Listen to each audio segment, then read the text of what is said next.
దేవునికి స్తోత్రం. హల్లెలూయా. మన ప్రభు రక్షకుడైన యేసుక్రీస్తు నామమున అందరికీ శుభాలని. అందరూ కూడా రెండు చేతులు పైకి స్తోత్రం మరొకసారి. భోంచేసి వచ్చిన వాళ్ళు హల్లెలూయా చెప్దామా? చేయలేని వాళ్ళు చెప్దామా? హల్లెలూయా, హల్లెలూయా. ముందుగా చిన్న ప్రార్థన చేసుకుని దేవుని వాక్య పరిచయం దేవునికి అప్పచెప్తాం. ప్రార్థన. అందరి తలలో వచ్చింది. మహాపరిశుద్ధులు, సర్వాధికారులు, సర్వశక్తి గల తండ్రి, నీ కృప ఆశ్చర్య కార్యములు ఎంతో ఘనమైన తండ్రి, నీకు స్తోత్రాలైనా, ప్రేమలైనా, జీవములైనా, మహాపరిశుద్ధుడైన మహా గొప్ప దేవ, గడిచిన వారం నుంచి ఈ వారం వరకు నీ శ్రేష్టమైన రెక్కల చేత ఈరోజు నీ సన్నిధిలో నిలబెట్టినందుకు నాతో సహా మా అందరితో సహా నిలబెట్టినందుకు నీకు స్తోత్రాలు. ఇంకా విరతరాలు అందరిని నడిపించుకుని అదేవిధంగా పాటల ద్వారా వాక్యం ద్వారా తండ్రి నీ సన్నిధిలో మేము మహిమపరిచి నీ వాక్య పరిచయం వెళ్తుండగా నీ నోటి మాట నాలో ఉంచుకొని చిన్నవాడిని ప్రభావ మీ నోటి మాట నాలో ఉంచుకొని సహాయం చేయమని బలపరచుకొని ప్రతి మాట దయచేయమని సహాయం చేయమని వెళ్తున్న వాళ్ళకి ప్రతి విరుగుద్దు సహాయం చేయమని ఈ పరిశుద్ధాత్మ నాలో సహాయం చేయమని యేసు పరిశుద్ధులను అడిగట్టు మా పర్వతండి. ఆమేన్. అందరూ కూడా బైబిల్ తెచ్చి దేవుడు నాకు ఇచ్చిన చిన్న మాటలు మీతో పంచుకొని అన్నాను.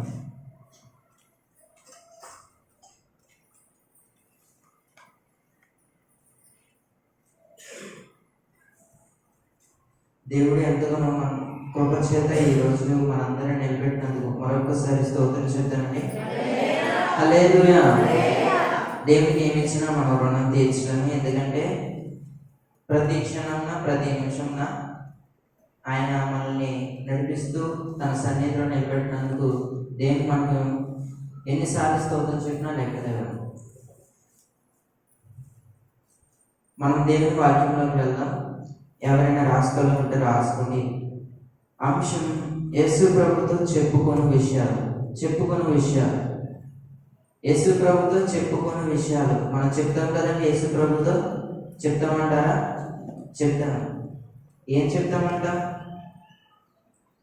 ఏం చెప్తామంటండి?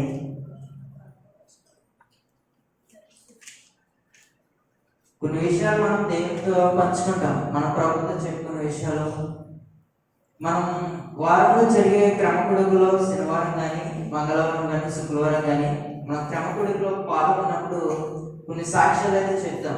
మా అబ్బాయికి బాగాలేదని, లేదా నాకు బాగాలేదని, మా ఇంట్లో పరిస్థితిలో ఇలా కొన్ని సంగతులు అయితే సంఘంలో మనం చెప్తాం.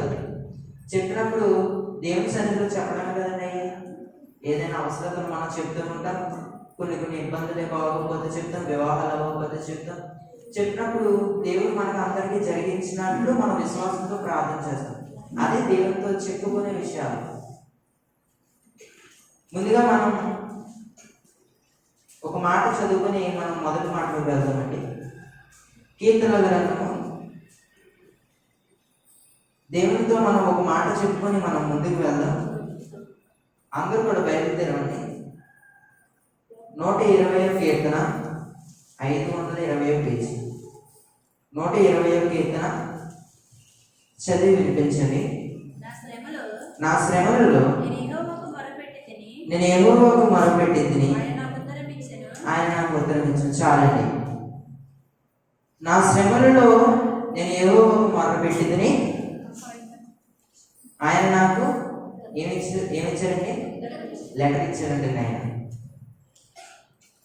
మన శ్రమలలో, మన ఇబ్బందులలో, మన పరిస్థితుల్లో కానీ మనకి ఎవరైతే మనకు ఆధారకర్తగా ఉన్నాడో ఆయనకు మనం చెప్పినప్పుడు ఆయన మనకి ఏం చేస్తాడని ఒక లెటర్ అయితే ఇస్తానన్నాడు.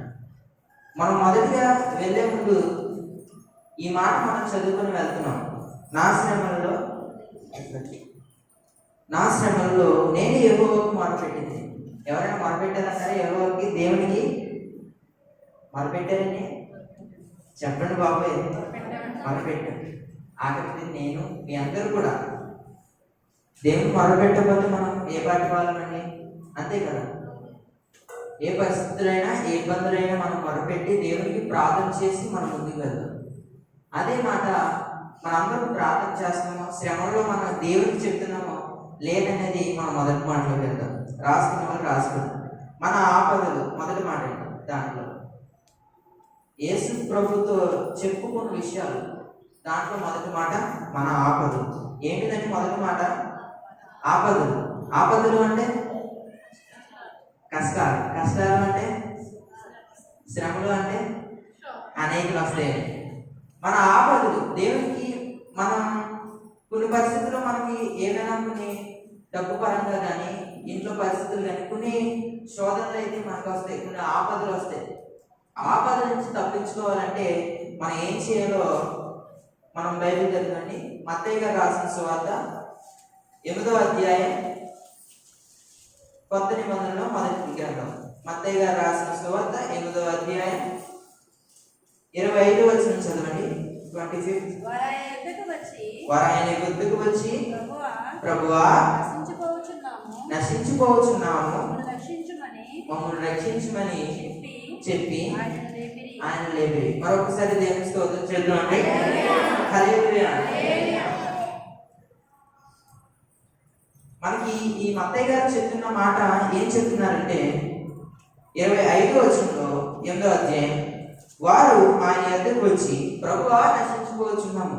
దేనికి నశించిపోవచ్చున్నారంటే వాళ్ళు అక్కడ మనం పైలేఖనంలో చదువుకున్నప్పుడు 23 నుంచి చదువుకున్నప్పుడు ఆయన ధోని ఎక్కి వచ్చినప్పుడు ఆయన శిష్యులు ఆయన ఎందుకు వెళ్ళి అంతటా సముద్రం మీద తుఫాను లేచినందున ఆ ధోని అలల చేత కప్పబడినప్పుడు ఆయన ఎదిరించుండగా వారు ఆయన ఎదురుకు వచ్చి, ప్రభువా నశించుకోవచ్చున్న మమ్మల్ని రక్షించమని ఆయన వేడుకుంటున్నారండి. ఇక్కడ యేసు ప్రభువు స్వార్థ చేస్తుండగా ఒక్కొక్క చోటికి వెళ్తుండగా ఒకాన సమయంలో మరి యేసు ప్రభుతో శిష్యులు ఉంటారు కదండి. 12 మంది శిష్యులు. 12 మంది శిష్యులతో కాక ఇంకా జనం ఉంటారు. వాళ్ళతో పాటు యేసు ప్రభుతో ప్రయాణం వెళ్తుండగా మరి ఇప్పుడంటే కార్లు, వెహికల్స్ అయ్యి, బైక్స్ కానీ, సైకిల్స్ కానీ అన్నీ వచ్చి, కానీ అప్పుడు అలాగే కాలినడక లేదంటే పడవ మీద ప్రయాణం. అలాగే యేసు ప్రభువు ప్రయాణం చేస్తుండగా ఆయన మంచి గాఢ నిద్రగా పడుకున్నారంటే ఆయన యేసు ప్రభువు పడుకున్నప్పుడు, కానీ సముద్రం మధ్యలో వెళ్ళినప్పుడు ఏమైందండి? అక్కడ సముద్రం మీద తుఫాను లేచి అక్కడ సముద్రం మీద గొప్ప అలలు, గొప్ప ఏమంటే ఆ నీరు కెరటాల ద్వారా ఎంతగానో పడవని ఆ బోట్ ఏమైతే ఉందో దాన్ని ముంచేయడానికి అంతలాగా బాగా ఎక్కువగా వస్తున్నాయంటే అలలు. మీ ఉదాహరణకి యోనా గారు నినివే పట్టణానికి వెళ్ళమంటే తర్షీష్కి వెళ్తుంటే దేవుడు ఏం చేశాడంటే గొప్ప అలల చేత ఆ పడవ బద్దలైన స్థితికి వచ్చేసిందంటే, అంటే అదే రీతిగా ఇక్కడ కూడా వాడు ఎంతగానో మునిగిపోయి వచ్చే స్థితికి వచ్చినప్పుడు యేసు ప్రభువుతో అంటారండి ఆ శిష్యులు ఏమన్నారు? మరొకసారి 25 వచ్చిన చదవండి. వారు ఆయన ఎద్దకు వచ్చి ప్రభువా నశించుకోవచ్చున్నాము, మమ్మల్ని రక్షించమని చెప్పి ఆయన లేపిరి. మనం మొదటిగా చూస్తున్నాం మన ఆపదలు ఏమైతే ఉన్నాయో అక్కడ మనకి శిష్యులు తెలియజేస్తున్న మాట, అక్కడ ఉన్న జనము యేసు ప్రభువుతో అక్కడ గొప్ప ఆపద అయితే సంభవించి ఉన్నది ఎంతగానో. ఎందుకంటే ఆ సముద్రం అలల చేత మొత్తం పడవని నింపేస్తే ఆ నీళ్ళతో నిండిపోయినప్పుడు వాళ్ళందరూ సముద్రం మునిగిపోతారు కదండి. మునిగిపోతే వాళ్ళందరూ చనిపోతారు. అలాగే అందరూ భయంతో వాళ్ళందరికీ గొప్ప ఆపద కలిగింది. ఆ గొప్ప ఆపద కలిగినప్పుడు వాళ్ళందరూ ఏం చేశారంటే యేసు ప్రభువు మాత్రం అన్నీ తెలిసిన దేవుడు కాబట్టి ఆయన మంచిగా నిద్రపోతున్నాడంటే, కానీ వీళ్ళందరూ వచ్చి ప్రభువా మేము నశించుకోవచ్చున్నాము, మేము పడుకున్నాం ఏంటి అని అడుగుతున్నాడు. ఈ వచ్చిన మనకి కనబడుతుంది మనకంటూ ఆపదలు వచ్చినప్పుడు వాళ్ళు ముందుగా అక్కడ జనంకి ఆపద వచ్చింది. ఎవరి దగ్గరికి వెళ్ళారండి? వాళ్ళు దేవుని దగ్గరికి వెళ్ళారు. అక్కడ యేసు ప్రభువు ఉన్నారు కదండి, ఉన్నారు కాబట్టి ఆయన్ని లేకుంటున్నారు జనం. అదేవిధంగా మనమంటూ చూసుకుంటే ఈ వచ్చిన మనకి ఏం తెలియజేస్తుందంటే, మనకి ఎప్పుడైనా ఆపద వచ్చినప్పుడు, ఆపద ఏమైనా సంభవించినప్పుడు వెంటనే ఎవరికో ఫోన్ చేసేసి ఎవరికో రమ్మని ఇలా జరిగింది అలా జరిగింది, ఎన్నెన్నో ఇబ్బందులు జరిగినా ఎన్నెన్నో సమస్యలు జరిగినా ఏ ఆపద వచ్చినా ముందుగా మనం దేవునికి చెప్పాలన్నట్లు మనకి ఈ వచనం కనబడుతుందండి. ఈ వచనంలో ఆయన ఎద్దకు వచ్చి ప్రభువా నశించుకోవచ్చున్నాము, మమ్మల్ని రక్షించు అని అడుగుతున్నారంటే ఆయన. మనం కూడా అడుగుతాం కదండి చాలా ప్రార్థనలో, ఇంటికాడ కానీ చర్చికి వచ్చినప్పుడు, సన్నిధిలో కానీ ఉపవాస ప్రార్థన పెట్టినప్పుడు కానీ, క్రమకుడుగులు కానీ మీరందరూ కూడా ప్రభువా ఎంతగానో ఇబ్బంది, మీ పరిస్థితి, మీ వ్యాధి అంటే ఏమి దగ్గర చెప్తారు కదా. అదేవిధంగా వీళ్ళు కూడా యేసు ప్రభువు దగ్గర చెప్తున్నారండి. వాళ్ళు చెప్పినప్పుడు యేసు ప్రభువు అక్కడ లేఖనం జరుగుతుంది. తర్వాత ఆ తుఫాన్ని గద్దించగానే వెంటనే గాలి అన్ని నిశ్శబ్దం అయిపోతాయి. అదేవిధంగా వాళ్ళకంటూ ఒక నమ్మకం ఉంది, దేవుని దగ్గర చెప్తే జరుగుతాయని. వెంటనే వాళ్ళు దేవుని దగ్గరికి వచ్చి చెప్పారండి. యేసు ప్రభువు దగ్గరికి వచ్చి చెప్పినప్పుడు ఆయన వెంటనే గద్దించి. అదేవిధంగా మనకి వచనంలో కనబడుతుంది, మనకంటూ ఇబ్బంది కానీ మనకంటూ ఆపద వచ్చినప్పుడు మనం ఏం చేయాలంటే ముందుగా ఏం చేయాలండి? దేవుని దగ్గర రావాలి. ఒకరు చెప్తున్నారు, ఎవరి దగ్గర రావాలండి? దేవుని దగ్గరికి. దేవుని దగ్గరికి వచ్చినప్పుడే మన ఆపదంటూ తీరుతుందని ఈ వచనం మొదటి మాట మనకి తెలియజేస్తుంది. మనం రెండో దాంట్లోకి వెళ్దాం. రెండో మాటలోకి వెళ్దాం. రెండోదిగా మన ప్రశ్నలు అంటే మనకు అనేక గుర్తు చేస్తాయండి. ఎవరైనా మన గొడవలు వచ్చారంటే మన మీదకి దేనికి వచ్చా, ఎందుకు వచ్చా, ఎలా వచ్చా, అసలు దేనికి రావాలి ప్రశ్నలు వేస్తామండి. అదేవిధంగా దేవుడిని ప్రశ్నిస్తున్నారు కొందరు. చూద్దాం వాళ్ళు కూడా. అదే మత్తయి గారు రాసిన సువార్త 24వ అధ్యాయం. మన అంశం కూడా ప్రభుత్వం చెప్పుకున్న విషయాలండి, ఆయనతో చెప్తున్నాం మనం. 24వ అధ్యాయం 3వ వచనం చదవండి. 5వ వచనం చదవండి. అనేకులు నా పేరట వచ్చి నేను క్రీస్తునని చెప్పి పలువురిని మోసపరచెదరు అని మనకి ఈ లేఖనం కనబడుతుంది. దేనికి ఈ మాట కనబడుతుంది? నేను క్రీస్తునని అనేకులు వచ్చి మిమ్మల్ని మోసపరుస్తారని మనకి ఈ లేఖనం కనబడుతుంది. అనేకులు నా పేరట, ఎవరి పేరట అంటే నా పేరట అంటే ఇక్కడ ఎవరు సంపాదిస్తున్నారు? యేసు ప్రభు వారి. నా పేరట నేనే దేవుడిని, నేనే రక్షకుని, అనేకులు నా దగ్గరికి, మీ దగ్గరికి వచ్చి నేనే క్రీస్తును, నేనే దేవుడిని, నా ద్వారా మీకు నిత్య మార్గము అని అనేకులు చెప్తారు, కానీ మీరు నమ్మకండి అన్నట్లు చెప్తున్నారు. ఇక్కడ మనకి పైనుంచి కనబడినప్పుడు మనకి అక్కడ జనం ఏం చేశారంటే ఒక చోటన ఆయన సువార్త చేసుకుంటూ వచ్చి ఒక చోట కూర్చున్నప్పుడు కొంతమంది యేసు ప్రభు దగ్గరికి వచ్చి కొన్ని ప్రశ్నలు అడుగుతున్నారండి. ఆ ప్రశ్న దీంట్లో ఒక ప్రశ్న ఏమని అడుగుతున్నారు? 3వ వచనం చదవండి. ఆయన ఒలీవల కొండ మీద కూర్చుని ఉన్నప్పుడు శిష్యులు ఆయన యొద్దకు ఏకాంతముగా వచ్చి ఈ ఎప్పుడు జరుగును నీ రాకడకును ఈ యుగ సమాప్తికి సూచనలేమి మాతో చెప్పుమనగా యేసు వారితో ఇట్లా ఎవడను మిమ్మల్ని మోసపరచకుండా చూచుకొనుడి. అనేకులు నా పేరట వచ్చి నేనే క్రీస్తునని చెప్పి పలువురిని మోసపరచుతారు.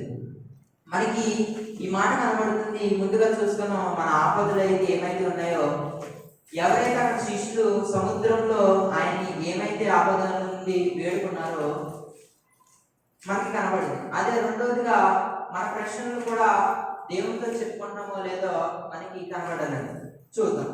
అనేకులు నా పేరట వచ్చి నేను క్రీస్తునని చెప్పి, ఇక్కడ మనం పైన చదువుకున్నాం. ఒకనొక సమయంలో యేసు ప్రభువు కూర్చున్నారంటండి. ఆయన కూర్చున్నప్పుడు ఏకాంతంగా ఉన్నప్పుడు శిష్యులు ఆయన దగ్గరికి వచ్చి ఏమని అడుగుతున్నారంటే, ఎప్పుడు జరుగును నీ రాకడ, ఎప్పుడు వచ్చును, యుగ సమాప్తి ఎప్పుడు అంతమైపోను, ఎప్పుడు జరుగునని అన్నప్పుడు అని వాళ్ళు అడుగుతున్నారంటండి శిష్యులు ఆయన దగ్గరికి వచ్చి అడిగినప్పుడు ఆయన ఏమంటారంటే, ఇదంతా కాదు కానీ అనేకులు నా పేరట వస్తారు, నేనే ప్రభుని, నా ద్వారా మీకు పరలోక రాజ్యం అన్నట్లు అనేకులు చెప్తారు అని మిమ్మల్ని మోసపరుస్తారు అని అన్నారు. అక్కడ శిష్యులు మనకి కనబడుతున్న మాట దేవునితో ఒక ప్రశ్న అడుగుతారండి. దేవుని ప్రశ్న అడుగుతారు. దేవుని ప్రశ్నించి అడగాలండి. వాళ్ళకి తెలియదు అంటే తెలియదు, వాళ్ళకి తెలుసుకుంటేనే ఏమైనా జరుగుతాయని దేవుని ప్రశ్నిస్తున్నారంటండి ఆయన. మనం ఎలా ఉండాలంటే దేవుని ప్రశ్నిస్తున్నామా లేదనేది కావాలి. దేవుని ప్రశ్నిస్తున్నామా లేదన్నట్లు మనం చూసుకున్నట్లయితే దేవుని ప్రతిదీ మనం అడగాలి. మనకు తెలియకుండా అడగాలి. మన దేవునితో ప్రభువా ఇది మంచిగా చెడుగా, లేదంటే మనం ఏదైనా కార్యం మనకి కావాలంటే దేవుడిని అడగాలి. దేవుని అడిగినప్పుడే దేవుడు మనకి అన్ని చెప్తాడు. ప్రభుతో మనం ప్రతి ప్రశ్న మనం పంచుకున్నప్పుడు ఆయన మనకి జవాబును దయచేస్తాడు. అదే కదండి 120 కీర్తన మొదటి వచనం చదువు, నా శ్రమలో నేను ఏవో మొదలుపెట్టినప్పుడు ఆయన నాకు ఉత్తరం ఇచ్చేది. మనం ఏం చేయాలంటే ఆయనతో మనం ప్రశ్నించినప్పుడు మన ప్రతి దానికి సమాధానం దొరుకుతుంది. సమాధానం దొరికినప్పుడే మనకి ప్రతిదీ మనకి అర్థమవుతుందండి. మనకి ఈ మాట మనకి ఎంతగానో చక్కని మాటలు దేవుడు మనకి ఇచ్చి ఉన్నాడు. మనం మూడో విషయానికి వెళ్దాం. మన అనారోగ్యములు మార్కు గారు రాసిన సువార్త మనం ముందుకు వెళ్దామండి. ఎందుకంటే బలారాధన కూడా ఉంది కాబట్టి మనం కొంచెం ముందుకు వెళ్దాం. త్వరగా మార్కు గారు రాసిన సువార్త మొదటి అధ్యాయం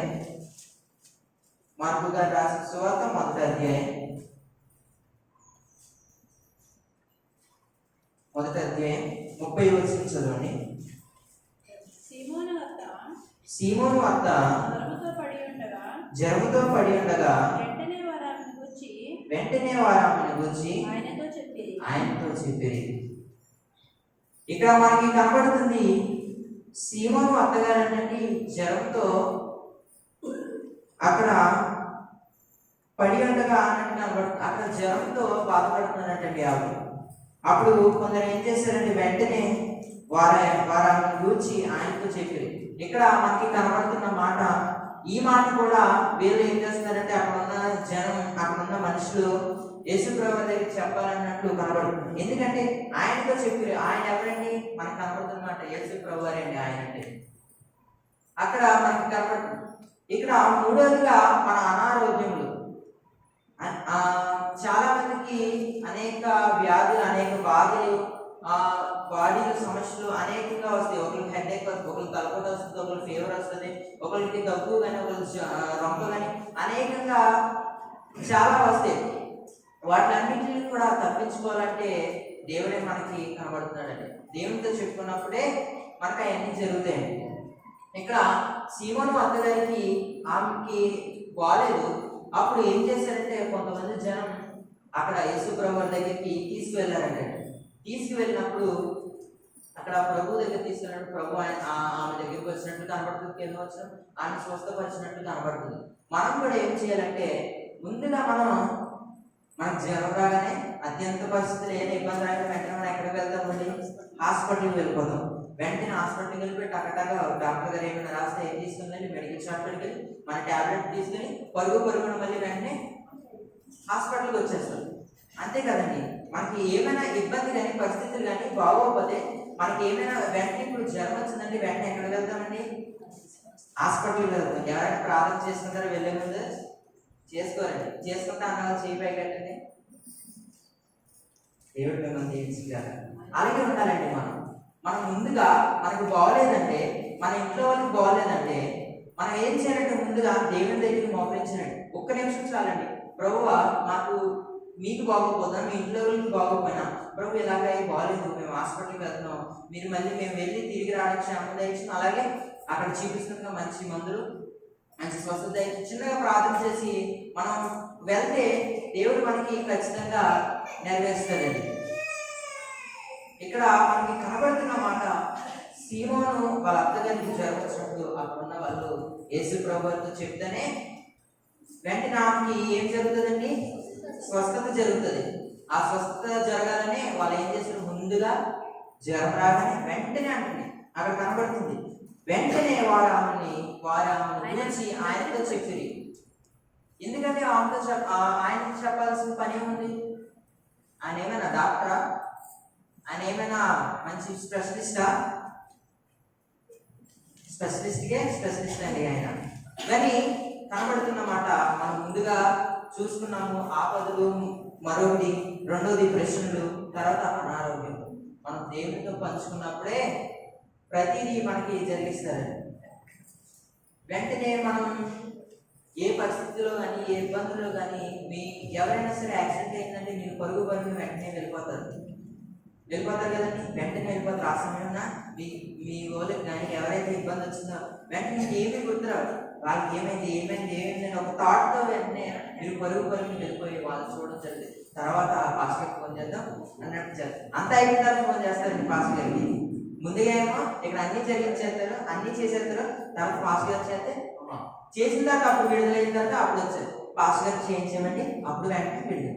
ముందుగా అన్నీ అయిపోతే లాస్ట్ ఏం చేస్తారండి? పాస్టర్ అనే మాటలు పెడతారు. ఆయన పాస్టర్ గారు చేస్తే ఖచ్చితంగా జరుగుతుంది. అంతే కదండి. అలాగే చేస్తామండి మనం కాదు. మనకి పరిస్థితులు బాగోకపోతే, మన అనారోగ్యం మనం దెబ్బతింటే ముందుగా దేవుడి సన్నిధిలో మనం ప్రార్థన చేసుకోవడం, లేదా పాస్టర్ ఫోన్ చేసి నాకు ఇలా బాగోలేదని చిన్న ప్రార్థన చేయండి, నేను హాస్పిటల్కి వెళ్తున్నాను అన్నట్టు మనం ముందుగా దేవుడికి ప్రాధాన్యత ఇచ్చేస్తే ఆటోమేటిక్గా మనం వెళ్ళినప్పుడు మళ్ళీ తిరిగి వచ్చేటప్పటికి మనకి కొంచెం కుదురుగా అనిపిస్తుంది. అదే మనకి ఈ మాట సీమోన్ గారు చెప్తున్న మాట, మార్కు గారు చెప్తున్న మాట మనకి ఆయన చెప్తున్నారు. వాళ్ళ అత్తగారికి బాగోకపోతే వెంటనే ఏం చేశారండి? యేసు ప్రభువుతో చెప్పారు. మనకి బాగోకపోతే ఏం చేయాలండి? వెంటనే ప్రార్థన కదండి. వెంటనే గణేష్ అయితే వాళ్ళ డాడీ చెప్తారు, అంతేనండి. అలా కాదు, ముందుగా మనం దేవునికి ప్రాధాన్యత ఇచ్చేస్తే దేవుడు మన అందరికీ కార్యం జరిగిస్తాడని కనబడుతుంది. అంతే కదండి. ఇక్కడ వెంటనే వారు ఆమె గురించి చెప్పినప్పుడు ఆయన వెంటనే వచ్చి కింద వచ్చిన చదువు 37 వచ్చిన ఆయన ఆమె దగ్గరికి వచ్చి చేయి పట్టి ఆమెను లేవనెత్తును. అతడు జ్వరము ఆమెను వదిలి కనుక ఆమెను వారికి ఉపచారం చేయాలి. అందరూ ఒకసారి స్తోత్రం చెప్తామండి. హల్లెలూయా, హల్లెలూయా. ఇక్కడ మనకి కనబడుతుంది ఎంత చక్కని మాట అండి. ఆయనకి చెప్పడం ఏంటి, ఆయన రావడం ఏంటి, ఆయన చేపెట్టడం ఏంటి, వెంటనే ఆ జ్వరం విడిచి వెళ్ళడం ఏంటి అంటే ఆయన ఎంత సర్వశక్తుడు, ఆయన ఎంతలా మనకి కనబడుతున్నారండి. చేయి పెట్టగానే ఆమె జ్వరము వెంటనే వదిలి వెళ్ళిపోయింది. డాక్టర్లకే ఆయన పరమ డాక్టర్ అండి.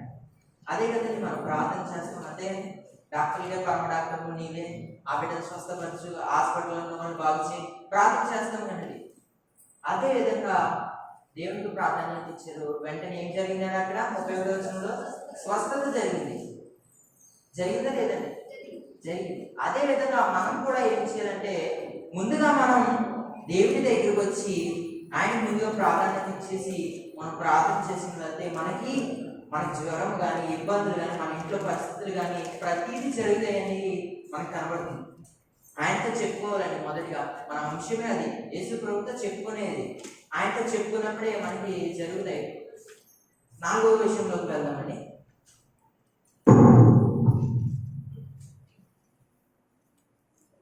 4వదిగా మన కష్టములు. 4వ విషయం ఏంటండి? మన కష్టములు. మార్కు గారు రాసిన సువార్త అదే గ్రంథము 6వ అధ్యాయం. త్వరగా మనం ముందుకు వెళ్దామండి. 6వ అధ్యాయం 35, 36 వచనం చదివించండి. చాలా ప్రతిపోయిన తర్వాత ఆయన శిష్యులు ఆయన దగ్గరకు వచ్చి ఇది అరణ్య ప్రదేశము, ఇది చాలా ప్రతిపోయినది, చుట్టుపట్ల ప్రదేశములకు గ్రామములకు వారు వెళ్ళి భోజనంకి ఏమైనా కొనుక్కుంటకు వారిని పంపమని చెప్పారు. ఇక్కడ ఏమైనా అర్థమైందంటే, ఇక్కడ మనకి కనబడుతుంది 35వ వచనంలో చాలా ప్రతిపోయిన తర్వాత ఆయన శిష్యులు ఎద్దకు వచ్చి, అక్కడ మనకి కనబడుతుంది. ఇక్కడ మన పైన చదువుకుంటే ఇక్కడ ఏం కనబడుతుందంటే, ఆయన సువార్త చేస్తుండగా ఒక సమయంలో ఆ గ్రామానికి వస్తారని అనేక జనం తెలుసుకుని ఏం చేశారంటే, ఆయన ఎక్కడికైతే వస్తారో ఆ చోటుకు వచ్చేసారు. చాలా మంది జనం వచ్చేసారండి. చాలా మంది జనాలు వచ్చినప్పుడు ఆయన వాళ్ళందరినీ చూసి ఏమంటారంటే, కాపరిలేని గొర్రెల వలె ఉన్నారు. కాపరిలేని గొర్రెల వలె అంటే అక్కడ వాక్యం చెప్పే పరిస్థితిలో ఎవరు లేదంటే అక్కడ చెప్పేవాళ్ళు కూడా లేరు. దేవుని అంటే ఎవరు ఎరిగిన వాళ్ళు అనేకులు ఉన్నారు. అందుకే కాపరిలేని గొర్రెల వలె ఉన్నారని మనకి పైన ఉంటుంది. తర్వాత అప్పుడు ఆయన స్టార్ట్ చేశారండి. ఆయన పని సువార్త చెప్పడం, వాక్యాన్ని ప్రకటించడం, దేవుడి రక్షకులని ఆయన చెప్పడం కదండి. ఆయన అలాగా చెప్తుండగా అక్కడ ఆయన చెప్తుండగా వెంటనే ఏం జరిగిందంటే, చాలా 3 రోజులు గడిచినట్టున్నాయి. 3 రోజులు గడిచిన తర్వాత మరి 3 రోజులంటే ఎవరు భోజనం కూడా చేయలేదండి. భోజనం చేయడానికి కూడా వాళ్ళు ఆయన దగ్గరికి వచ్చేసారండి. ఎందుకంటే ఆయన వస్తున్నారని తెలుసుకుని అనేకులు ఏం చేశారు, పరుగున ఆయన దగ్గరికి వచ్చేసారు. ఆయన రాకముందే వచ్చేసారంటండి వాళ్ళందరూ. ఆయన వెంటనే చూసి ఆయన స్టార్ట్ చేశారంటండి వాక్యం చెప్పడం. అలాగా రోజులు గడిచిన తర్వాత వెంటనే అప్పుడు మరి వీళ్ళకి ఏదైనా ఆహారం కావాలంటే 3 రోజులు బట్టి వాళ్ళు భోజనం ఏమి చేయకుండా ఉంటారండి. అప్పుడు ఉన్నప్పుడు యేసు ప్రభువారు శిష్యుల దగ్గరికి వచ్చి, ఇక్కడ ఏమైనా దొరుకుతాయా, ఇక్కడ చాలా ప్రొద్దుపోయింది, ఇక్కడ చాలా చీకటి అయిపోయింది, ఏమైనా దొరుకుతాయి అన్నప్పుడు వాళ్ళకి మాట కనబడుతుందండి. అక్కడ ఏంటంటే మనకి మన కష్టములు అక్కడ 4వదిగా ఇక్కడ చూస్తే ఈ వచ్చినప్పుడు అక్కడ వాళ్ళందరికీ భోజనం పెట్టాలి. అనేకులు ఉన్నారంటే వాళ్ళందరికీ భోజనం పెట్టాలంటే ఎక్కడి నుంచి పెట్టాలంటే వాళ్ళు అంతమందికి అంత నైట్ సిద్ధపరచాలంటే కుదురుతుందండి. ఇప్పుడంటే మనకి యాక్టివ్ వచ్చింది. ఫోన్ చేసినప్పుడు 1 అవర్కి వెంటనే మనకి భోజనాలు వచ్చేస్తాయి. కానీ అప్పుడు రావండి.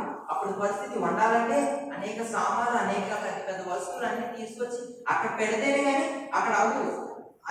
పెట్టినా సరే అవ్వండి. అంతమంది భోజనం పెట్టాలంటే ఎక్కడ సమకూరుస్తారండి ఆ సమయంలో? అప్పుడు యేసు ప్రభువారు అక్కడ కింద వచనం చదువుకున్నప్పుడు ఏమైనా ఉన్నాయని వాళ్ళందరూ అన్నప్పుడు 5 రొట్టెలు 2 చేపలు అన్నప్పుడు కనబడినప్పుడు అక్కడ వాళ్ళందరూ ప్రార్థన చేసి వాళ్ళందరూ పంచిపెట్టడం జరుగుతుంది. కానీ ఇక్కడ ప్రభువు ఉన్నాడు కాబట్టి వాళ్ళ కష్టం తీరిపోయినాయండి. అంతే కదండి. అంతమంది కంటే భోజనం ఆయన సమకూర్చేసాడండి. 5 రొట్టెలు 2 చేపల వల్ల మనందరికీ తెలుసు కదండి. 5 రొట్టెలు 2 చేపలు కదా అందరికీ తెలుసు కదండి. చక్కని చాలా సండే స్కూల్లో చెప్పే కదా. నా చిన్నప్పటి నుంచి గోల్సారి విన్నానండి నేను సండే స్కూల్లో. కానీ ఆయన 12 అక్కడ 5,000 పురుషులే కాక అనేక స్త్రీలు ఉన్నారు. అందరికీ సరిపోయిందండి. అక్కడ ఒక రొట్టె ఇంకొకరికి బిల్లు 6 రొట్టె వచ్చేస్తుందండి. ఎలా వచ్చేస్తే తెలియదు. అలాగా 12 గంటలు ఇంకా మిగిలిన అంటండి. మిగిలిన తర్వాత అనేకులకి సరిపోయిన తర్వాత ఎవరైతే ఇచ్చిన వాళ్ళకి 12 గంటలు మిగిలినాయి. అంటే అక్కడ కష్టం తీరిపోయిందండి. కష్టం తీరిపోయినట్టు కదండి. మనం కూడా ఎలా ఉండాలంటే ఇక్కడ మనకు కనబడుతుంది మన కష్టం మనం పోల్చుకోవాలి కదండి. మరి ఇక్కడ మన కష్టం ఉంది. మన కష్టములు కూడా మన కష్టం వచ్చినప్పుడే కాదు, కష్టం వచ్చినప్పుడు ప్రార్థన కాదు, బాధలు వచ్చినప్పుడు కాదు కదండి ప్రార్థన. ముందుగా దేవుడికి ప్రాధాన్యత ఇవ్వాలి. అందుకే ప్రభుత్వం చెప్పుకొని చెప్పుకునే విషయాలు ఆయనతో చెప్పుకోవాలండి. ముందుగా మన కష్టములు వచ్చినా ఇబ్బందులు వచ్చినా, అందుకే చక్కని పాట ఉంటుంది. ఏం పాట అండి? కష్టం వచ్చినప్పుడే కాదు ప్రార్థన, నీకు నష్టం వచ్చినప్పుడే కాదు ప్రార్థన. పాడమా? కష్టం వచ్చినప్పుడే కాదు ప్రార్థన, నీకు నష్టం వచ్చినప్పుడే కాదు ప్రార్థన, సంతోషం వచ్చినప్పుడే కాదు ప్రార్థన, నీకు బాధలు వచ్చినప్పుడే కాదు ప్రార్థన. ఇక్కడ ఏంటండి మనకి ఈ పాటలు ఏమవుతుంది? కష్టం వచ్చినప్పుడు కాదు ప్రార్థన, సంతోషం వచ్చినప్పుడు కాదు ప్రార్థన, బాధలు వచ్చినప్పుడు కాదు ప్రార్థన. ముందుగా మనకి ఈ బాధలు రాకముందు దేవుడు, ఒకవేళ బాధలు వచ్చినా ముందుగా దేవుడి సన్నిధిలో మొరపెట్టినప్పుడు ఏమవ్వాలండి? అవన్నీ తీరిపోతాయండి. కష్టం వచ్చినప్పుడు అవన్నీ మనకి సమస్య నుండి మనం ముందుగా బయటకు వచ్చేస్తాం. పని ఉంది అదొక కష్టం అండి మనకి. ఆ కష్టం నుంచి ముందుగా బయటపడాలంటే దేవుడి సన్నిధిలో ముందుగా మనం దేవునికి ప్రాధాన్యత ఇవ్వకుండా, దేవునికి చెప్పకుండా ముందుగా మీరు జరిగించేసుకుని అప్పుడు ఆ తర్వాత ప్రార్థన చేయమని అవి చేయమని వస్తే తీరతాయండి సమస్యలు, ఇబ్బంది తీరతాయి. అదే విధంగా మన కష్టంలో ఏమైందంటే ముందుగా దేవుడికి ప్రాధాన్యత ఇచ్చేసినప్పుడు మన ప్రతీదీ తీరిపోతాయండి. ప్రతీదీ తిరుపతి సామరాజు అంటారు, నాకు చాలా పనులు ఉన్నాయమ్మా, ఇది ముందుగా ఆయన ప్రాజెక్ట్ చూపిస్తారు, అనేక కట్టాలి, ఆయన్ని కట్టాలి, నాకు మొత్తం తలనైపోయి అంటారు. ఒక పక్క ఆయనకు ఒక గ్యాంగ్ ఉందండి, వాళ్ళందరూ తలగా తిన్నారు. కానీ ఆయన కూడా ముందుగా దేవుడి సన్నిధికి వచ్చేసినప్పుడే, దేవుడికి ప్రాధాన్యత ఇచ్చేసినప్పుడే, దేవుడి సన్నిధిలో మనం ముందుగా ప్రాకులాడినప్పుడు ఆయన ఏం చేస్తారు? మన కష్టంలో ఏమైతే ఉన్నాయో ప్రతిదీ తీరిపోద్దండి. అవి తీయట్లేదని అనేకులు ఉన్నాయేమో, పని ఉంది, ఇయ్యుందని మీరు అనేకులు అంటారు, మీరు చెప్తుంటారు, మీరు ప్రార్థన ఎందుకు రాలేదంటే పని ఉందని అంటారు. అదొక కష్టం అండి మీకు ప్రార్థన రావడానికి, అంతేనండి కాదు. ముందుగా అవన్నీ మనం తీర్చుకొని దేవుని సన్నిధికి వచ్చేసినప్పుడే ప్రతిదీ మనకి తీరుతాయండి. అందుకే మన కష్టములు మనం ఇక్కడ కాబడుతున్న మాట, ఆయన దగ్గరికి వచ్చారు, యేసు ప్రభు శిష్యుల దగ్గరికి వెళ్ళినప్పుడు ఎలాగన్నప్పుడు అది చాలా సమయం అయిపోయింది, ఈ సమయంలో దొరుకుతాయా అన్నప్పుడు మాట్లాడినప్పుడు యేసు ప్రభు అక్కడ ఉన్న చిన్నలు ఎవరి దగ్గర ఉన్నాయంటే ఒక చిన్నపిల్ల ఉన్నాయన్నట్టు మాట్లాడతారు. తర్వాత ఇచ్చినప్పుడు దేవుడు అక్కడ గొప్ప ఆశ్చర్యకార్యం జరిగిస్తారండి. అయినా ఆశ్చర్యకారం జరిగించి అనేకులకి మంచి భోజనం సిద్ధపరిచి ఆ పిల్లవారు ఎవరైతే ఇచ్చారో వాళ్ళందరూ అక్కడ 12 గంపలు, మరి గంప అంటే కొంచెం ఈ సైజులో ఉంటుంది, అంత దాంట్లో 5 రొట్టెలు 2 చేపలు అంటే ఎన్ని ఉన్నట్టే ఎన్ని ఉన్నట్టండి. అలా దేవుడు ఆ బిడ్డను ఆశీర్వదించాడు. అదేవిధంగా అక్కడ కష్టం వచ్చింది, కానీ ఆ కష్టం నుంచి దేవుడు ఏం చేశాడంటే విముక్తిని కలగజేసి వాళ్ళందరినీ బయటికి తీసుకొచ్చాడండి. ఆయన ఎంత సర్వశక్తి గల దేవుడు. అందుకే యేసు ప్రభువుతో చెప్పుకోవాలని మనం మాట్లాడుతాం. మనం 5వ దానికి వెళ్దాం. 5వ విషయం మనం 5వ దానికి వెళ్దాం. మన అవసరతలు, దేవుడితో చెప్పుకునే అవసరతలు రాసుకున్నామని మార్కు గారు రాసిన సువార్త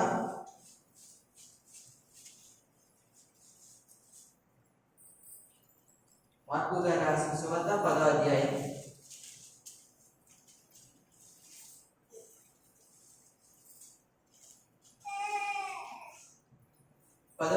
51వ వచనం చదవండి. 10వ అధ్యాయం 51వ వచనం. యేసు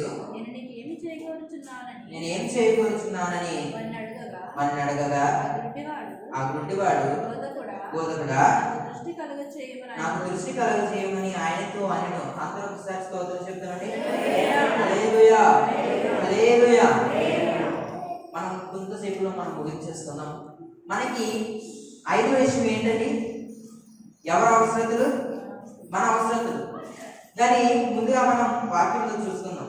51వ వచనంలో 10వ అధ్యాయం, యేసు నేను నీకు ఏం చేయవచ్చున్నానని వారిని అడగగా ఆ గుడ్డివాడు బోధకుడా నా దృష్టి కలుగజేయమని ఆయనకు అనెను. ఇక్కడ కనబడుతున్న మాట, ఒక గుడ్డివాడు అంటండి కళ్ళు లేని అతను యేసు ప్రభు దగ్గరికి వచ్చినప్పుడు, యేసు ప్రభు దగ్గరికి వచ్చినప్పుడు ఆయనతో మాట్లాడినప్పుడు యేసు ప్రభు అంటానంటండి, అయ్యా నేను నీకు ఏం చేయబోతున్నాను, నీకు ఏం చేయాలి, నా దగ్గరికి వచ్చానని అని అడిగినప్పుడు ఆయన ఏమంటాడంటే, బోధకుడా నాకు కళ్ళు కలుగజేయమని, నాకు దృష్టి కలుగజేయని ఆయన చెప్తున్నాడు. ఆయనతో వేడుకున్నాడు. తన అవసరత దేవుడితో చెప్పాడు కదండి, ఆ గుడ్డివాడు ఏం చేశాడో ఆ కళ్ళని నాకు దేవునితో చెప్పినప్పుడు అక్కడ ఆయన ఏం చేశాడు, మంచి కార్యం జరిగించాడు. ఆయన ముందుగా ఏం చేశాడు, చాలా రోజులు చూపలేక ఆయన బాధపడుతున్నారు, అనేకులు చూస్తున్నారు, వెళ్తున్నారు, ఎవరు స్వస్థపరిచేవారు లేరు అక్కడ ఆ సమయంలో. కానీ యేసుప్రభు వారు వస్తారని తెలుసుకొని ఏం చేస్తుంది, పరుగు పరుగున ఎలాగైతే ముందుగా చూసుకున్నాం జన సమూహం ఎలా వచ్చేస్తుందో దేవుని దగ్గరికి ఆయన వాక్యం వినాలని, అదే విధంగా ఈయన కూడా అన్ని తెలుసుకున్నానండి. అనేకులు మరి కళ్ళు లేకపోయినా చోరు పనిచేస్తాయి కదండి, అనేకులు వింటున్నారండి. విని మెసేజ్ దేవుడు వచ్చాడు, యేసుప్రభు వచ్చాడు, ఆయన ఖచ్చితంగా జరుగుతాయి అన్నట్లు కనబడుతుంది. వాళ్ళందరూ అనుకున్నప్పుడు ఆయన కూడా వింటాడని విన్నప్పుడు ఈయన వెంటనే దేవుడి దగ్గరికి వచ్చేస్తాడు. యేసుప్రభు దగ్గరికి వచ్చేసినప్పుడు అప్పుడు ఆయన దగ్గర ఉన్నప్పుడు ఏమంటుందంటే, యేసుప్రభు నీకు ఏం కావాలి నా దగ్గరికి వచ్చినప్పుడు నాకు దృష్టి కలగజేయ ప్రభు బోధకుడా అని అంటున్నాడు. ఆయన దృష్టి కలగజేసేది లేదో కనుక 52వ వచనం చదవండి. అందుకు యేసు నీవు వెళ్ళుము, నీ విశ్వాసం నేను స్వస్థపరిచనని చెప్పాను. నీ విశ్వాసం నేను స్వస్థపరిచనని చెప్పును. వెంటనే వాడు త్రోవను ఆయన వెంట చూపు పొంది వెళ్ళాను. ఇక్కడ మనకు కనబడుతుంది 51వ వచనంలో నీ విశ్వాసం నేను స్వస్థపరచును. ఇక్కడ ఆయన విశ్వాసం ఏమైతే బలంగా ఉందో, ఏమైతే ఎంత దృఢంగా ఉందో వెంటనే ఆ చూపు పొంది ఆయన మార్గంగా ఆయన వెళ్ళిపోయాడు. ఇక్కడ ఆయన అవసరతను, బాధను, ఇబ్బందులు ఆయనకి చెప్పుకున్నప్పుడు ఆయన వెంటనే కలగజేశారు కదండి. అదే కూడా మనం కూడా దేవునికి చెప్పాలి, దేవునిలో కాపాడాలి. దేవునికి చెప్తేనే మనకు జరుగుతాయి. ఏదో చేసేసి ఏదో పరిస్థితి చేసేసి అన్నట్లు కాదండి. మన అవసరాలు ఏమైతే దేవునికి చెప్పాలి. అనేకులు సాక్ష్యాలు చెప్తారు, నాకు ప్రార్థన చేయండి, నేను బయట నాకు ఎవరైనా ధనం ఇచ్చినట్లు లేదు, నేను ధనం ఇచ్చాను వాళ్ళు మళ్ళీ నాకు తిరిగి ఇవ్వట్లేదు అన్నట్లు అవసరతలు చెప్తారు, దాని గురించి ప్రార్థన చేయండి అంటారు. అలాగే దేవుని సన్నిధిలో మన అవసరాలు ఏమైతే దేవునికి చెప్పినప్పుడు దేవుడు ఖచ్చితంగా అవన్నీ మనకి జరిగిస్తాడు అన్నట్టు మనం ఒక విశ్వాసం ఉంటే, ఆ గుడ్డివాడికి ఎలాగైతే విశ్వాసం ఉందో మనం కూడా ఆ విశ్వాసం ఉండాలండి. ఆ విశ్వాసం ఉన్నప్పుడే దేవుడు ఖచ్చితంగా మనకి నెరవేరుస్తాడు. ఎందుకంటే ఆయన ఖచ్చితంగా జరిగించాడు కదండి. అక్కడ మనం ముందుగా 5 విషయాలు చూసుకున్నాం. 5 విషయాల్లో మనకి కనపడుతున్నాం ఆయన కార్యం చేసుకుంటూనే వచ్చాడు కదండి. అక్కడ 5 రొట్టెలు 2 చేపలు అనేక అక్కడ ఉన్న జనం మధ్యలో అనేక ఘనంగా ఆశ్చర్యకారం జరిగించాడు. అదేవిధంగా ఈ గుడ్డివాడి విషయంలో కూడా ఆయన చక్కటి చూపు ఆయన గుడ్డివాడికి ఇచ్చాడండి. చక్కగా చూపు రాగానే తమ మార్గంతో తాము వెళ్ళిపోయాడు. అదేవిధంగా మనం కూడా దేవుడితో మన అవసరాలు చెప్పుకున్నప్పుడే దేవుడు ఖచ్చితంగా జరిగిస్తాడండి. అనేకులు చెప్పకుండా ముందుగా ఏదో చేస్తారు, తర్వాత ఆ పని జరగకపోతే అప్పుడు దేవుడి దగ్గరికి వస్తాడు. దేవుడు అప్పటి వరకు వెయిట్ చేయడు కదండి. అప్పుడు చూస్తాడు, చెప్తారా లేదని చూస్తాడు ఆయన. అప్పుడు చెప్పకపోతే తర్వాత ఆయన వదిలిపెట్టేస్తారు. కానీ దేవునికి ముందుగా మనం చెప్పినప్పుడు, ఎందుకంటే మనం దేవుని పిల్లలై ఉన్నప్పుడు, దేవుడిలో మనం ఎదుగుతున్నప్పుడు, దేవుడు ఎవరో మనకు తెలుసు, దేవుడు ఆయన ఎవరో తెలుసు, ఆయన శక్తి ఏంటో తెలుసు, ఆయన ఎవరో తెలుసు, ఆయన స్వస్థపరిస్థితుల్లో లేదో తెలుసు. అటువంటిది దేవుడికి చెప్పకుండా మనం ముందుగా ఏమైనా చేసేస్తున్నామా అన్నట్లు ఆయన చూసినప్పుడు ముందుగా ఆయన చెప్పే వాళ్ళగా కనబడాలంటే. ఎందుకంటే మనకు కనబడుతుంది కీర్తన, ఆకాశం నుండి నేను ఆ భూమిని చూస్తున్నప్పుడు పరిశీలించినప్పుడు నాకు ఎవరు కనబడతలేదంటే. ఎందుకు కనబడతలేదంటే ఆయన కనబడుతుంది. ఆయన చెప్తున్నారు, దేవుడు మనం చూసినప్పుడు ఆయన మన పిల్లలు అయి ఉన్నామా, దేవునికి మనం ప్రశ్నించే వాళ్ళు ఉన్నామా. దేవుని ప్రశ్నించినప్పుడు అండి మనకు ఒక్కొక్కటి బయలుపరుస్తూ ఉంటాడండి ఆయన. అందుకే మన అవసరాలు కానీ మన కష్టములు కానీ ప్రతిదీ దేవుని దగ్గర చెప్పాలండి. మనం 6వ వెళ్దామండి. 6వ విషయంలోకి మన అపజయములు. మనం అదే మార్కు గారు రాసిన సువార్త 9వ అధ్యాయం.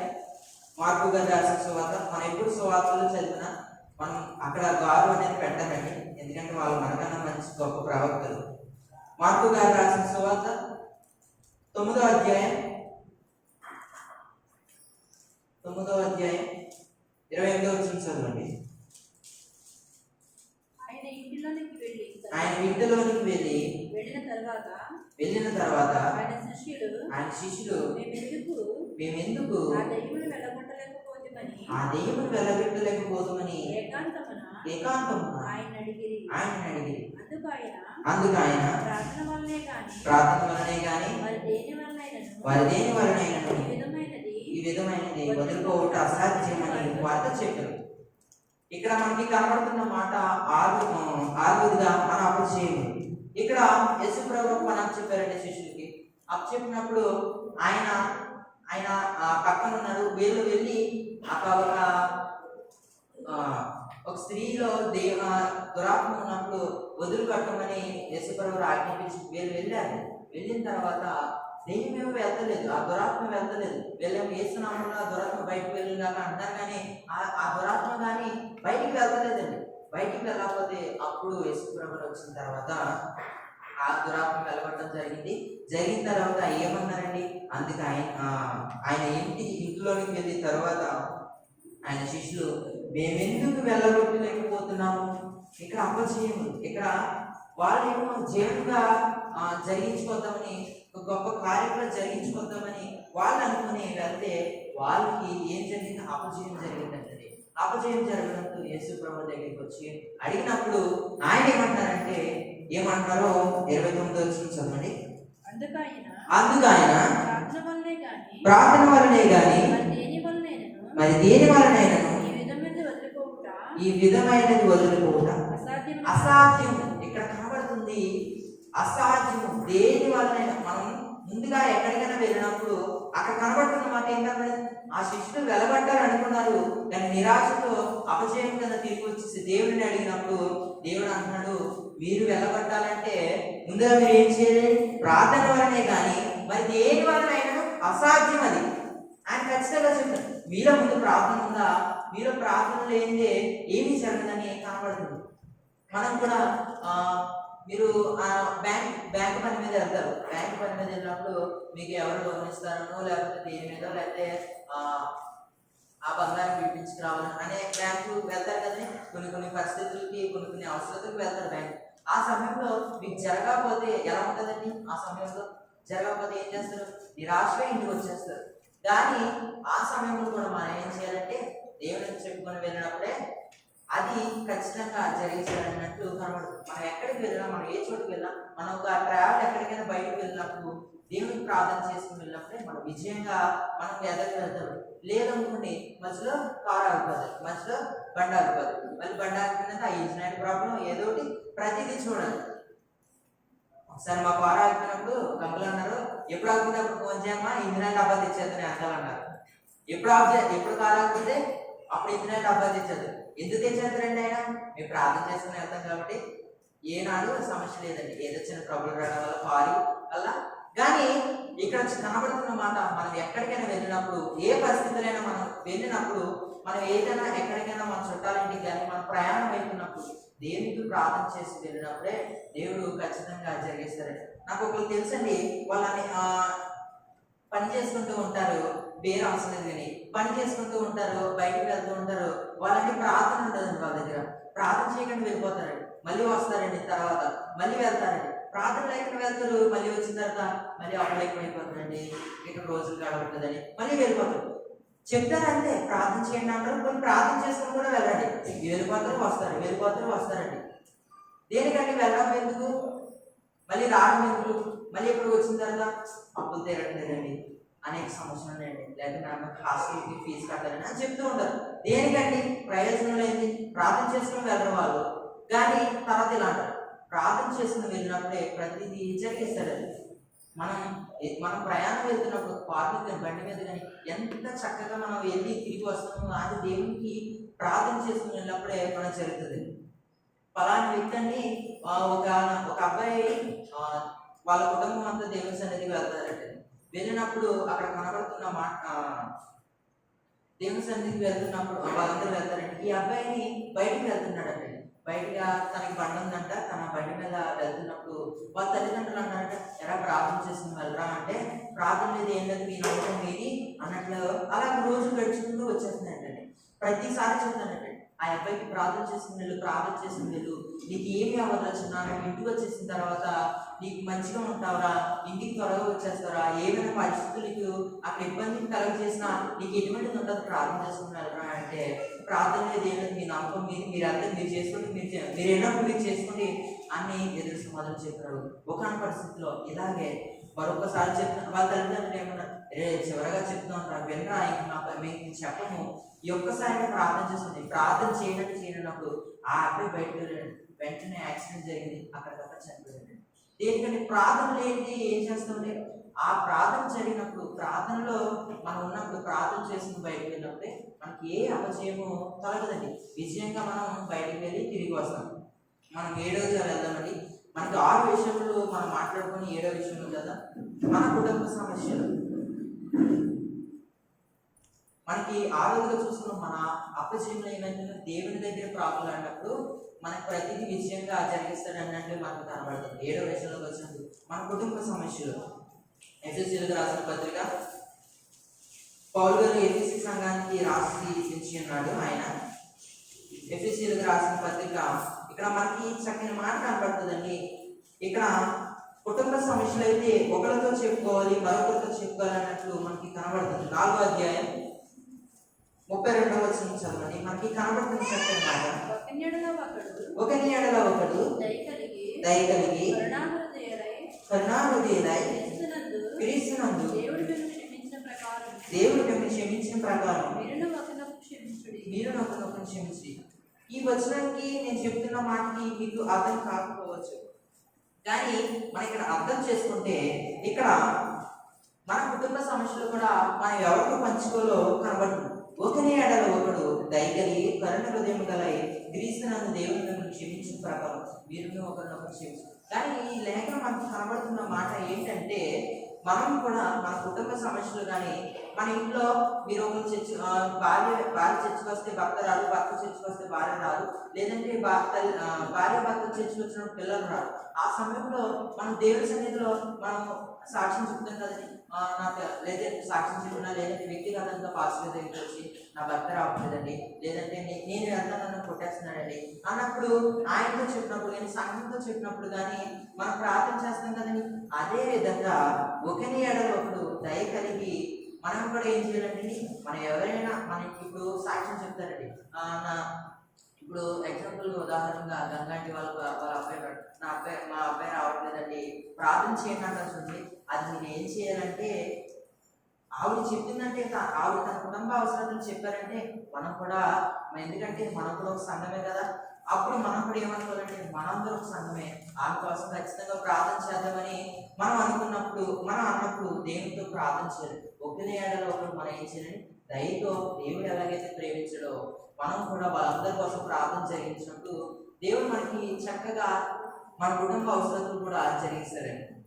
ఆయన మనకి చక్కగా ప్రతిదీ ఆయన జరిగిస్తారు. మన కుటుంబ సమస్యలు కానీ మన ఇబ్బంది సమస్యలు కానీ దేవుని దగ్గరే చెప్పినప్పుడు, దేవునితో మనం మాట్లాడినప్పుడు, దేవునితో మనం ఉన్నప్పుడు దేవుడు మనకి ఖచ్చితంగా కనబడతాడు. దేవుడు మనకి జవాబునిస్తారండి. మనకి 7 మాటలు చక్కగా కనబడుతున్నాయి. దీంట్లో మనం దుఃఖించిన, బాధించిన, సంతోషించిన మనం ప్రతిదీ దేవునికి చెప్పినప్పుడు మనకి ఆయన ఖచ్చితంగా నెరవేరుస్తారు. అందుకే మత్తయ్య గారు చెప్పారు, దుఃఖపడేవారు వారు ఏం చేశారండి, వారు ఓదార్చబడరు. మన దుఃఖంలో ఉన్న, సమస్యలో ఉన్న, ఇబ్బందులు ఉన్నా మనం ఏం చేయాలంటే దేవుని సన్నిధిలో మనం ప్రార్థన అన్నప్పుడు దేవునికి మనం విధులై ఉన్నప్పుడు దేవుడు మనకి ఖచ్చితంగా జరిగేశారండి. మనకి దేవుని సన్నిధిలో మనం ఎదిగినప్పుడే నేను ఏమైతే 7 మాటలు చెప్పానో, మొదటిగా మన ఆపదలు, 2వదండి మన ప్రశ్నలు, 3వదిగా మన అనారోగ్యములు, 4వదిగా మన కష్టములు, 5వది మన అవసరతలు, 6వది మన అపజయములు, 7వది మన కుటుంబ సమస్యలు. వీటన్నింటిలో నేను చెప్తున్నవి కూడా మీరు ప్రతిదీ ఆలోచించి ఇంటికి వెళ్ళిన తర్వాత మీరు చదివితే మీకు ప్రతిదీ అనుకున్నాను. మన పరిస్థితులు దేవుని దగ్గర చెప్తున్నామా, దేవునిలో మనం ఉంటున్నామా, దేవునిలో మనం ఎదుగుతున్నామా అన్నట్లు ప్రతిదీ చూస్తున్నట్లే దేవుడు ఖచ్చితంగా మన అందరినీ జరిగిస్తారండి. అప్పుడు ఎందుకంటే చెప్పారు కదండి, దేవుడు ఆకాశం చూసినప్పుడు నాకు ఎవరూ కనబడతలేదు అంటున్నారు ఆయన. మరి మనం కూడా దేవుడితో ఆయన చూసినప్పుడు నాకు ఫలానా వ్యక్తి కనబడుతున్నాడు, ఫలానా ఒక స్త్రీ కనబడుతుంది, నాతో చెప్పుకుంటుంది, నాతో మాట్లాడుతుంది, ప్రతి ప్రశ్న, ప్రతి బాధ, ప్రతి ఇబ్బంది, ప్రతిది కూడా నాతో పంచుకుంటుంది అన్నట్లు ఆయన చెప్పాలండి మనకి. అదేగా మనం ఈ 7 మాటలు కూడా మనం శ్రద్ధగా విన్నట్లయితే, శ్రద్ధగా మనం ఆలోచించినట్టు ప్రతిదీ మనం మళ్ళీ దాన్ని విన్నప్పుడు దేవుడు మనందరికీ బయలుపరుస్తాడు. ఇవన్నీ కూడా ఈ 7 మాటలు కూడా దేవునితో చెప్పుకున్న విషయాలు దేవునితో చెప్తేనే అవన్నీ మనకి జరుగుతాయా లేదండి? గట్టిగా కొంచెం గట్టిగా వినిపించండి. జరుగుతాయండి, జరుగుతాయి, ఖచ్చితంగా జరుగుతాయి. జరిగినప్పుడే దేవుడు మనకి తెలుస్తాడండి దేవుడు ఎవరు. జరిగినప్పుడే మనం ముందుగా చేసేసి ముందుగా ప్రార్థన, మన ఇంట్లో ఎవరికైనా బాగోకపోతే అక్కడ ఇక్కడ ప్రార్థన చేసేసుకున్న తర్వాత ఏం జరగకపోతే చివరాక మళ్ళీ సంఘంలో తండ్రి ఉంటాడు కానీ ఆయన దగ్గరకు వచ్చి ప్రార్థన జరిగిందని అప్పుడు చాలా కాలేదు. ముందుగా మనం దేవుని సన్నిధిలో తండ్రి ఎవరైతే ఉన్నారో ఎవరైతే వాళ్ళకి చెప్పి ప్రార్థన చేస్తున్నప్పుడు దేవుడు మనందరికీ ఖచ్చితంగా నెరవేరుస్తాడండి. నెరవేర్చినప్పుడే మనకి ప్రతిదీ కూడా ఆయన బయలుపరుస్తూ ఉంటాడు. ఈ వేడియేషన్లు బట్టి దేవుడు మన అందరికీ చక్కని జవాబులు దయచేసినట్లు మీ అందరికీ అర్థమైనాయండి. నేను చెప్పి అర్థమైనాయి కదండి. శ్రద్ధ పెట్టి వెంటే దేవుడు మన అందరికీ ప్రతిదీ బయలుపరుస్తాడు. అదేవిధంగా ఈ మాటలు బట్టి ఈ చిన్న మాటలు దేవుడు పిలిపి దీవిస్తున్నాడు. ఆమేన్.